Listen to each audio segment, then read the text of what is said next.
नमस्कार साथियों, स्वागत है आप सभी का आपके खुद के YouTube channel C P Singh official the agri master पर।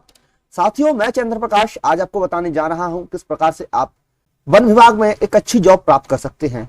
साथियों, आज मैं आपको बताता हूं इंडियन फॉरेस्ट सर्विस ऑफिसर किस प्रकार से बना जाता है। IFS यानी वन विभाग में एक अच्छी जॉब है। यदि आप इसका जो एग्जाम है उसे क्वालिफाई कर लेते हैं तो आपको IAS लेवल की जॉब मिल जाती है। IAS लेवल की जॉब है दोस्त। क्यों जॉब है IAS लेवल की? क्योंकि इसे UPSC कंडक्ट कराती है, दोनों को साथ साथ कंडक्ट कराती है, IFS एंड IAS। ओके, और देश की सबसे बड़ी जॉब्स में ये दोनों जॉब्स आती हैं। IAS आपको पता है कलेक्टर बनते हैं उससे, और IFS से आप वन विभाग में वन अधिकारी बन जाते हैं, एक फॉरेस्ट ऑफिसर बन जाते हैं। हाँ, आप हालांकि फॉरेस्ट ऑफिसर तो बनते हैं, यहाँ पर भी कई सारे स्टेप्स बनाए गए हैं कि आपको इस प्रकार की, मतलब एक पोस्ट है कि आपको इस पोस्ट पर रखा गया है, आपको उस पोस्ट पर रखा गया है, तो आप पोस्ट के हिसाब से कुछ स्टेप्स हैं। अगर आपको हायर पोस्ट पर रखा गया है तो आप उच्च वन अधिकारी हैं, हायर ऑफिसर हो गए। उससे थोड़े से लोअर हैं तो आप लोअर, थोड़े से उनसे कम हो गए, और थोड़े से कम है फिर थोड़े से कम है, तो वहाँ पे डिफरेंट डिफरेंट स्टेजेस पे आपको जॉब मिल जाती है और अच्छी खासी यहाँ पे आपको सैलरी मिलती है। साथ ही गवर्नमेंट का फुल सपोर्ट मिलता है। आपको एक जो फॉरेस्ट एरिया है वह प्रोवाइड कर दिया जाता है, और आपको उस फॉरेस्ट एरिया की यहाँ पर सुरक्षा करनी होती है। कोई इलीगल काम तो नहीं हो रहा है फॉरेस्ट के अंदर, आपको फॉरेस्ट कंजर्व करना होता है।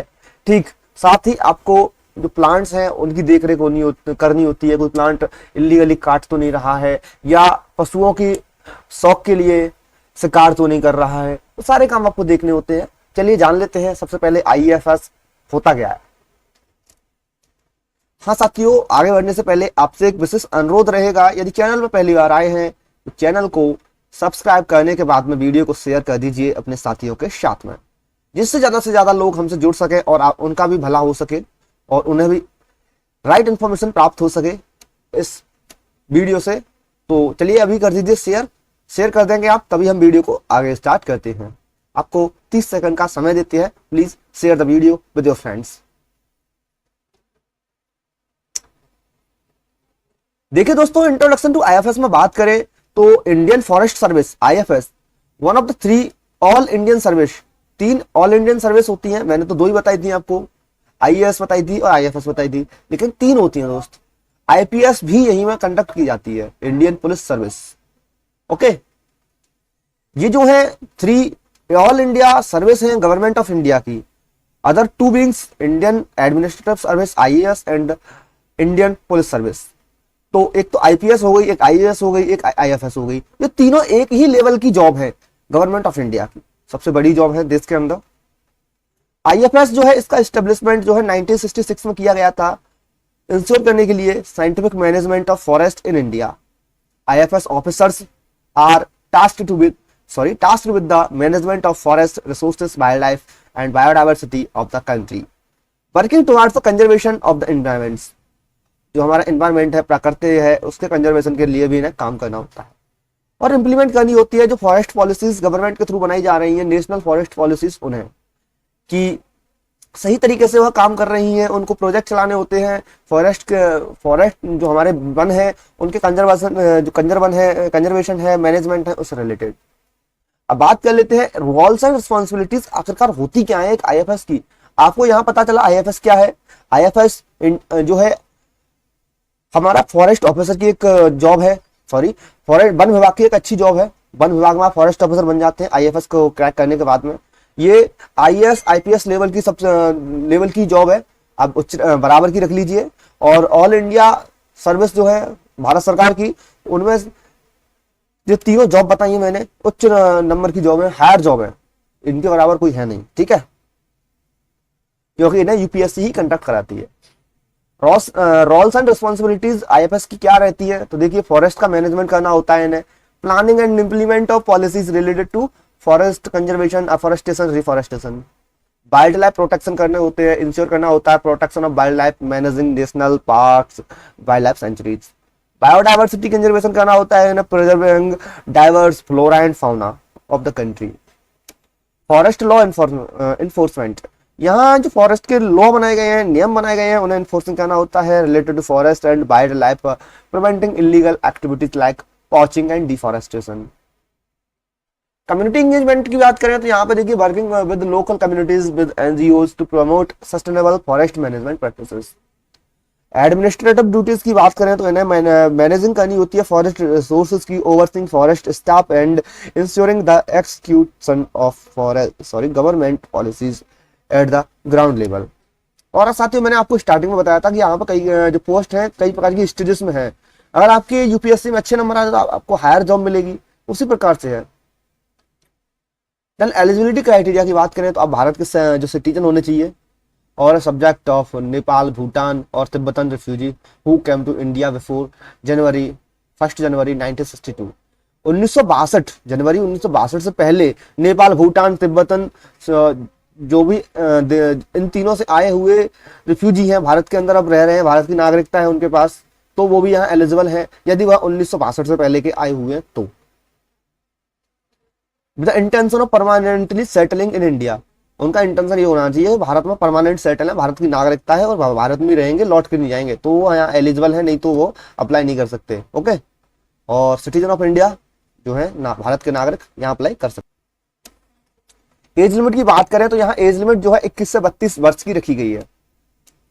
और यहाँ पे जो रिलैक्सेशन है गवर्नमेंट के रूल्स पर आपको मिल जाता है कि एसटी को, SC ST जो है 5 वर्ष का मिल जाता है उन्हें, ओबीसी को 3 वर्ष का मिलता है और डिफेंस सर्विस पर्सनल जो होते हैं उन्हें 5 वर्ष का मिलता है, एक्स सर्विस मैन जो होते हैं उन्हें 5 वर्ष का मिलता है।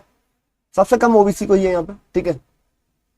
एजुकेशन क्वालिफिकेशन की बात करें तो bachelors degree with the least one of the following subject, इनके पास बैचलर डिग्री होनी चाहिए, यानी ग्रेजुएट होनी चाहिए, चाहे वो एनिमल हस्बेंड्री से हो, वेटरनरी साइंस से हो, बॉटनी से हो, केमिस्ट्री से हो, जियोलॉजी से हो, मैथमेटिक्स से हो, फिजिक्स से, स्टैटिक्स से, जूलॉजी से, या बैचलर डिग्री एग्रीकल्चर उनके पास होनी चाहिए। या फॉरेस्ट्री में हो, इंजीनियरिंग हो करी हो उनने तो वो यहाँ अप्लाई कर सकते हैं, और वो भी रिकॉग्नाइज्ड यूनिवर्सिटी से भारत के अंदर, ठीक। वहाँ यहाँ जो है एलिजिबल हो जाते हैं कि उनके पास ग्रेजुएशन होनी चाहिए तभी एलिजिबल है।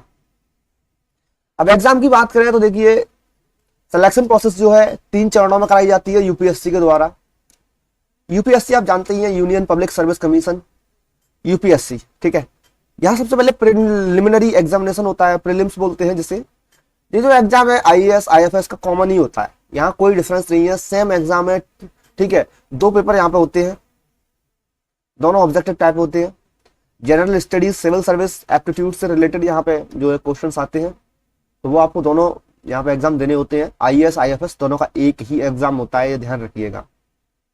और मैंने आपको स्टार्टिंग में बताया था ना, भारत के अंदर 3 सबसे बड़ी जो जॉब है, आईपीएस, आईएफएस, आईएएस, और आईएफएस आईएएस दोनों का जो एग्जाम है सेम है, प्री वाला, क्योंकि दोनों सेम लेवल की जॉब है।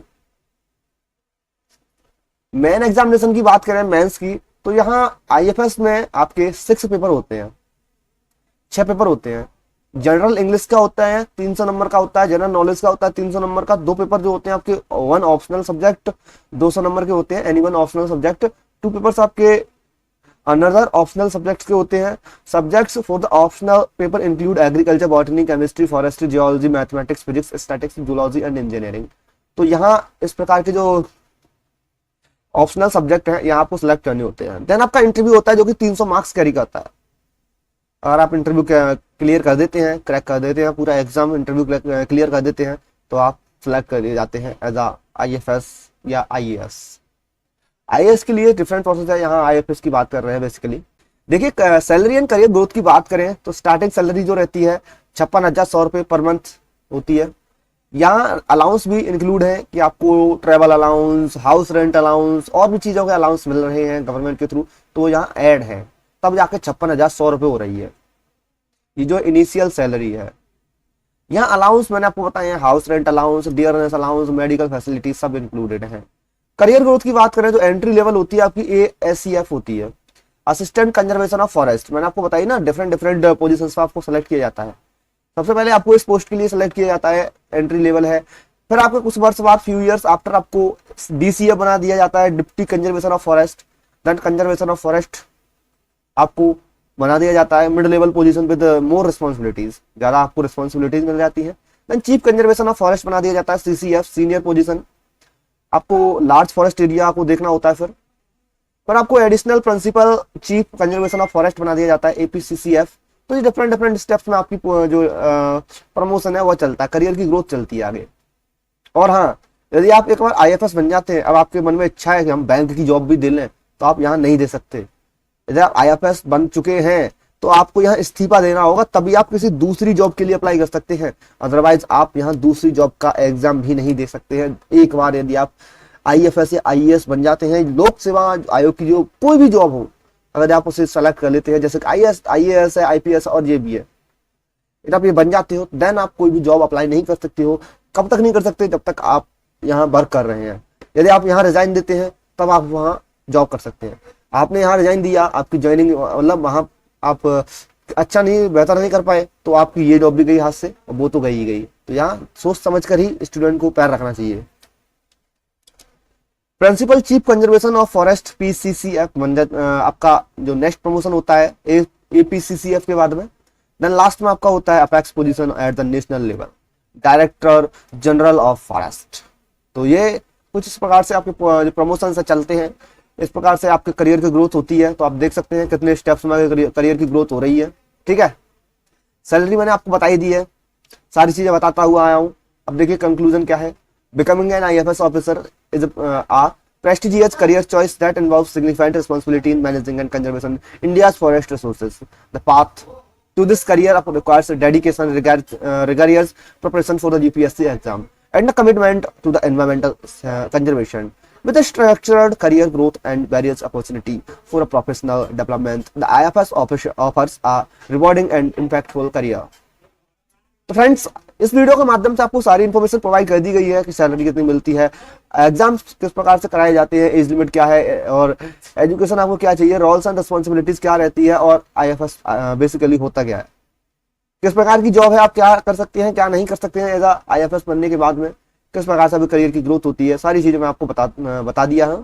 और हाँ, यदि आपको प्रिपरेशन से रिलेटेड टिप्स चाहिए तो भैया देखो, रेगुलरली आपको सबसे पहले जो वेबसाइट है यूपीएससी की उसे देखना होगा, अपडेटेड रहना होगा कब यूपीएससी के द्वारा नोटिस जारी किया जा रहा है इस वैकेंसी के लिए। ठीक, देन आपको अप्लाई करना होता है। और हाँ, प्रिपरेशन में आपको सबसे पहले इसका सिलेबस डाउनलोड करना होता है। सिलेबस डाउनलोड करके प्रिंट करवा लीजिए। सिलेबस को आप अपने हिसाब से डिवाइड करके पढ़िए, किस प्रकार से आप तैयारी कर सकते हैं। ठीक है, टाइम टेबल बनाइए रेगुलरली, और दिन में जैसा भी आपको टाइम टेबल बनता है, दिन का रात का अपने बिहाफ पर बनाइए। आपको दिन में पढ़ना पसंद है, रात में पढ़ना पसंद है, तो अपने हिसाब से टाइम टेबल बनाइए, उसे इम्प्लीमेंट कीजिए, पढ़िए। और हाँ, कोई बढ़िया सा कोर्स भी देख सकते हैं, कोई बढ़िया सी कोचिंग ज्वाइन कर सकते हैं तैयारी के लिए। अब आप कहोगे आप ही कोचिंग बता दें, आप ही कोई कोर्स बता दें, तो भाई देखो, मैं कुछ बुक्स जो है वो सजेस्ट कर दूंगा, डिस्क्रिप्शन में लिंक दे दूंगा, आप डायरेक्टली बाय कर लेना। ठीक है, और देखो कोर्स के लिए आप खुद ही ट्राई कीजिए, अपने आप बेहतर टीचर खोजने की कोशिश कीजिए। यूट्यूब पर डेमो वीडियोस पड़ी हुई हैं टीचर्स की, तो आप पहले उन डेमो वीडियोस की देखिए। यदि टीचर आपको समझाने में समर्थ है तो आप उस टीचर का बैच खरीद लीजिए। यदि आप एक बार हमारी समझते मतलब बैच खरीद लेते हो और आप कहते हो भाई ये तो समझा भी नहीं पा रहा है, टीचर जो है आपको ढंग से समझा नहीं पा रहे हैं, तो फिर आपका पैसा खराब चला जाएगा ना। इसलिए आप खुद ही रिसर्च कीजिए कि आपको किस टीचर की समझ में आ रही है बातें, तो उस टीचर का कोर्स है वो सेलेक्ट कर लीजिए, बाय कर लीजिए।